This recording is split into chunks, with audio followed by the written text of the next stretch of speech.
Welcome back, poker players. We are going to talk about the kind of hand today that, well, might be a bit more common at a loose passive table. That's how I wrote it. And that type of table might be more common this type of year in Vegas because it is peak poker season. We're very, very busy. So, in that kind of a table, as I pre-wrote here, we might be more likely to play on the button with 10-9 offsuit, even though under the gun called, under the gun +1 called, next 3 players folded, cutoff called with 300 behind, and I have 2 players to act after me, but I am the biggest stack at the table. If it was all loose passive players, then I might just call. I, in fact, might even raise, min raise with 10 of hearts, 9 of clubs. Not the most terrible hand, especially if you're going 6 ways to the flop. Nobody has much of a statistical advantage unless they have aces, kings, queens, something extremely premium. But if 6 players decide that they're going to play to the flop, it's going to be tough to be dominating and everyone might be drawing out. So it's always something to keep in mind. And as far as my manifestation test goes here, I'm going to move these out of the way so we have enough room to deal all 6 hands to the flop. But we are now asking the awesome deck, how did I manifest the winning hand, going 6 ways to the flop, and then having small blind bet $5 on the flop? What did my opponents have when small blind bet $5 on the flop? Big blind under the gun and under the gun +1 folded on the flop. Cutoff called, I called. Then the turn card came, small blind and cutoff check. I bet $20, small blind calls, cutoff folds. River card comes, small blind checks. I bet 65 and small blind folds.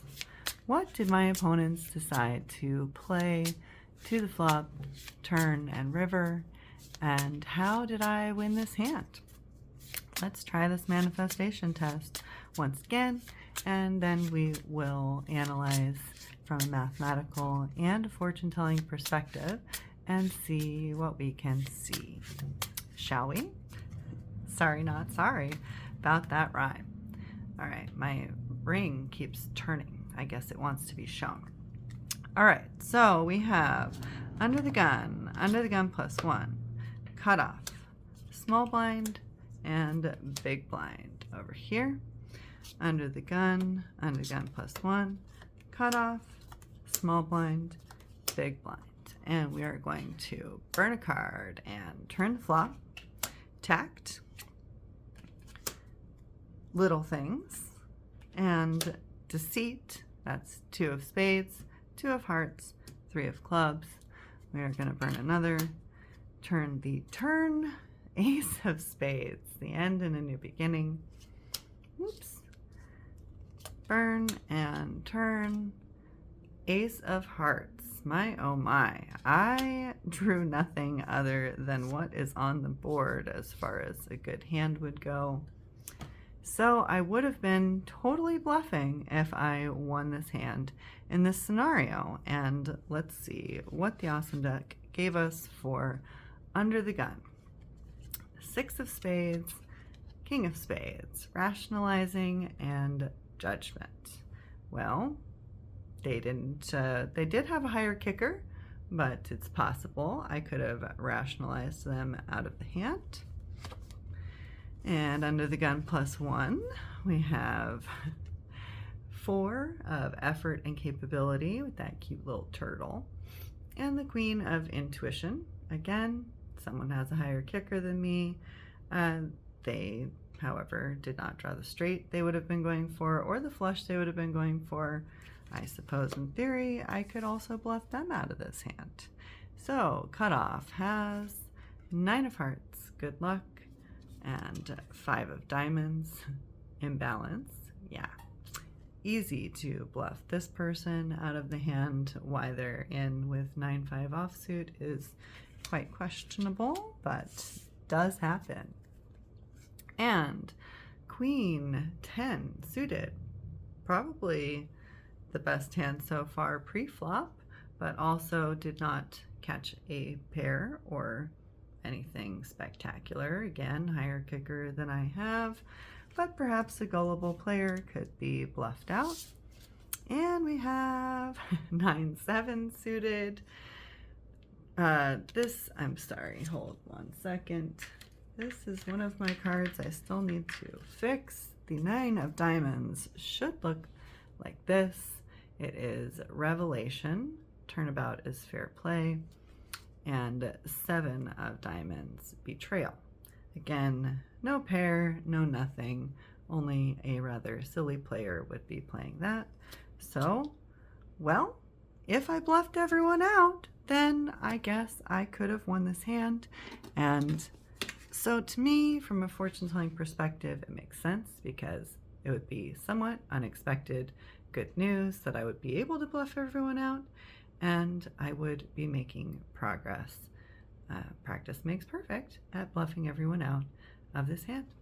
So I'm going to plug this into a couple of calculators and take a few minutes to look at it, and we will talk a little bit further. I'll be right back. Okay, so I have taken a few minutes to plug this into a couple calculators and think about the math and the fortune telling, and I want to review again really fast.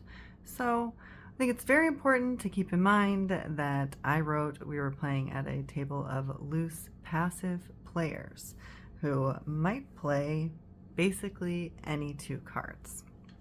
The room is full of them right now, I can tell you from personal experience. So I had 10-9 offsuit on the button with the biggest stack at the table.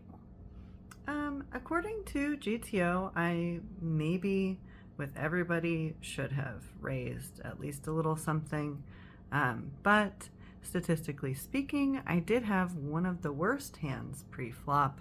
I had only a 7% chance to win and 3% chance to tie. The hand in under the gun was actually the one that was most ahead, statistically speaking. They had a 35% chance to win pre-flop. So I guess at the table of loose passive players, this hand should have raised if they felt like playing under the gun. I do not think I'm not saying that GTO would tell you to play this hand under the gun. I believe you should fold according to GTO. But if you are going to play and rationalize your way into the hand, you might want to use a bit of logic and take care to have some judgment and, at least try and get someone out or express some strength if you're going to play. So that's my 2 cents on that hand, probably a few too many. Then we have Queen 4 offsuit. Definitely a hand that GTO would tell you to fold pre-flop in this situation, especially considering this player only had $150 in their stack. So according to the rest of the table, they are very short stacked. They should be playing a bit more tight. And yeah, they only had an 8% chance to win pre-flop. So if that's not enough information to tell you that they should have remained a little more slow and steady, wins the race, waited for better hands than that, and used some intuition to see that this hand should not be as seductive as they are thinking that it is. The Queen of Hearts is one of the more seductive cards, but don't be seduced just because you see a queen, would be kind of the lesson there. Then we have the 9-5 offsuit, one of the most obvious losers pre-flop, if you know much about math. Sorry. If you know much about the math of poker, this one is one of the worst hands pre-flop. Like my hand, actually, because of the specific cards we were up against, this one had only a 7% chance to win pre-flop. They would need a lot of good luck in order to win. But, you know, imbalance can happen. But in this case, don't count your chickens before they're hatched. Don't assume you're getting a lot of good luck in this hand, would be the fortune-telling message here. But the mathematical message is this hand is not good. It is not suited, it is not a pair, and they are not high cards. So don't count your chickens before they're hatched. Even if you're playing any 2 cards, that's a pretty silly one to play. Next we have Queen 10 suited in the small blind. This is a pretty good hand. They're almost suited connectors and could make a straight or a flush, plus they're decently high cards. But the King 6 suited was significantly better. Queen 10 suited had 21% chance to win pre-flop versus the King 6 suited's 35% chance to win pre-flop. Anyhow, you can catch more flies with honey than with vinegar, and bloom where you're planted could imply that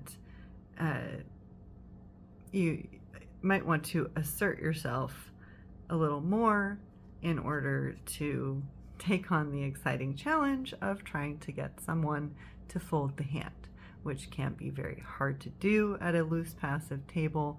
People don't like to fold at that kind of table pre-flop. That is one of their characteristics. But sometimes you might need to try, or it might be saying, you know, if you do catch a good hand on the flop, you need to have more money in there because everyone's going to fold if your hand looks too strong on the flop, and therefore, because they want to see the flop so badly and are willing to call almost anything pre-flop, you should probably assert yourself and get that money in there now so that you have something worth winning if you do catch a good hand. Which, like I said, it is the second best hand pre-flop, but when you have 6 players going to the flop, anything can happen, which is why this hand might look a bit attractive, especially if you're already in the big blind. All they had to do was check. They didn't even need to call. Their money was forced to be in. Waste not, want not. Revelation would probably make me not want to raise, even though it's not a bad hand mathematically. It's actually far better than the 10-9 offsuit at this point, 17.5% chance to win pre-flop. However, because Revelation does not have such a positive implication, and the 7 of diamonds means betrayal, I would want to see the flop pretty badly before I try and find out if I'm the one who should be betraying people and hoping that my treachery, that's the knife in the hand there, is not revealed.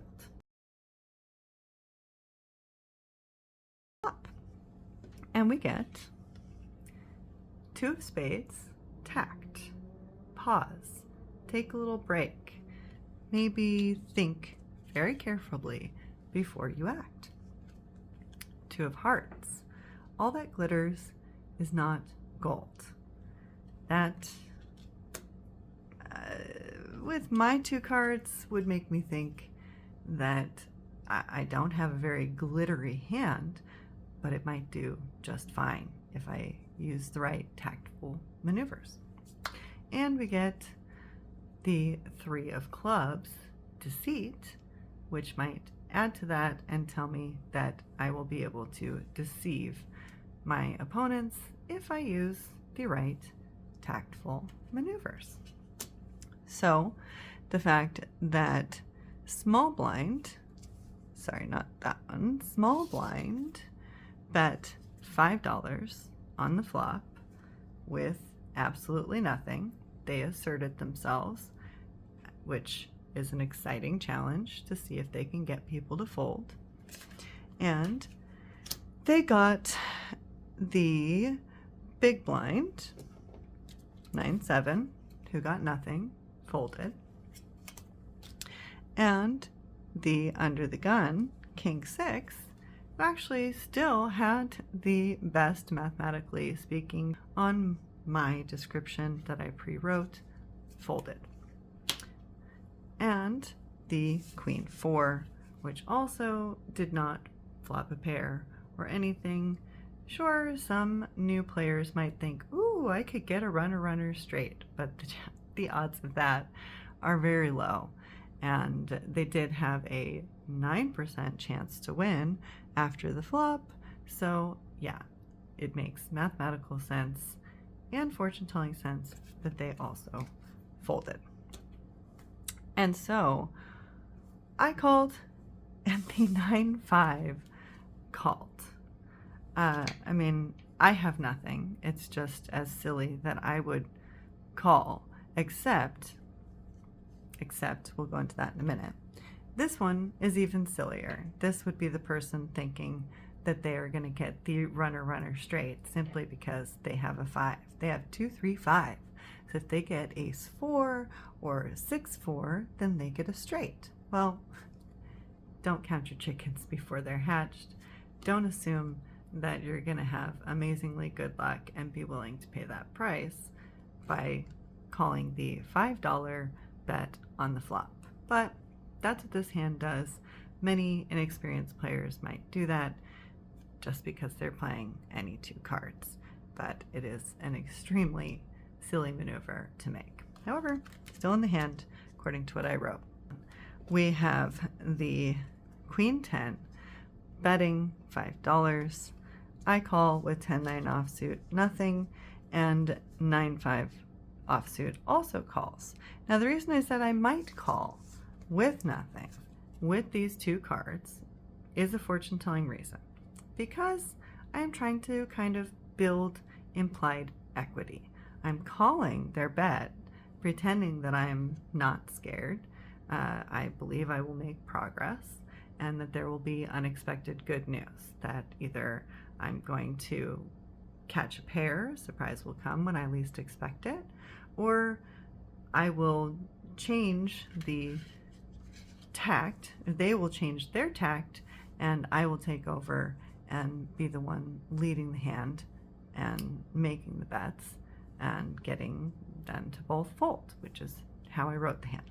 So we go to the turn and we get the ace of spades, the end, and a new beginning, which is exactly what would go with the scenario I just described. From a fortune-telling perspective, it means a complete turnaround. So it would mean somebody changing their tact, which is what I wrote.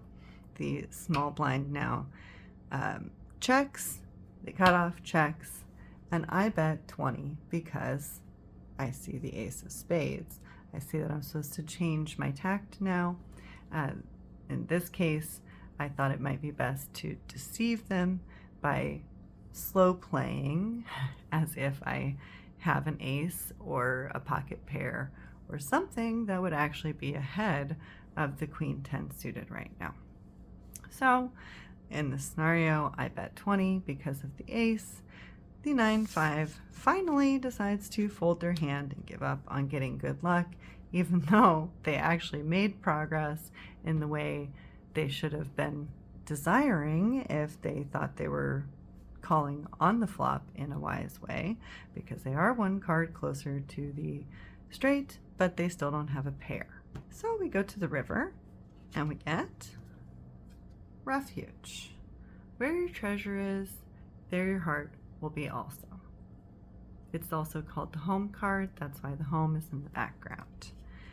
So small blind again checks, and what do? I bet 65. I would definitely try that.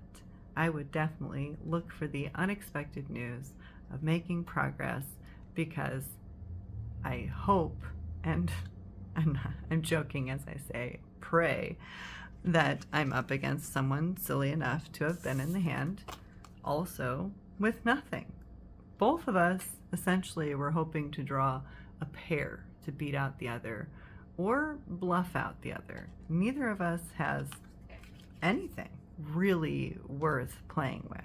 Probably should have raised on the flop, go ahead and get fully aggressive and deceitful from a mathematical perspective, or I suppose in a more conservative, aggressive way, I hope that GTO would consider it wise for me to change up the tactic right there and pretend that I did have that ace, and that's why I was just calling on the flop, and then again take refuge in the fact that I've now made them believe this story and bet in order to get them to fold. I hope you enjoyed this playable hand, and I hope you will come back to listen to another rambling poker hand analysis from my poker game journal, which I created, illustrated here with the awesome deck by yours truly. Thanks for watching. Hope you have a great day and have fun playing Texas Hold'em.